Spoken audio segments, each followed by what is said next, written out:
Hello అందరికి ఎలా ఉన్నారు, బాగున్నారా? నేనైతే చాలా బాగున్నాను. లాస్ట్ వీడియోలో చెప్పాను కదా, నేను గోల్డ్ షాప్కి వెళ్ళి ఏం తీసుకుంటాను ఏంటనేది నెక్స్ట్ వీడియోలో చూపిస్తానని. గోల్డ్ తీసుకునే స్తోమత లేకపోయినా వెండి అయితే తీసుకున్నాను అనమాట. 1.5 year అవుతుంది పట్టులు తీసుకొని, చాలా బాగా పాడైపోయినాయి. నాకు ఒక అలవాటు ఉందన్నమాట, 6 monthsకి ఒకసారి బంగారం మార్చిపోయిన వెండి మాత్రం మారుస్తూనే ఉంటాను.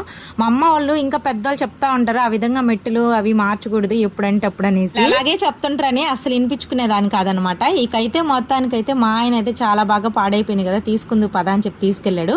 నా పాత మెట్టులు పట్టీలు వచ్చేసి 3,000కి వచ్చినాయండి. మెట్టులు ఇంకా పట్టీలు వచ్చేసి 6,000 చెప్పారు. ఇక నా అయితే గనక 3,000 పొంగ ఇంకా 3,000 అయితే గనక మనీ అయితే పే చేశాను అనమాట.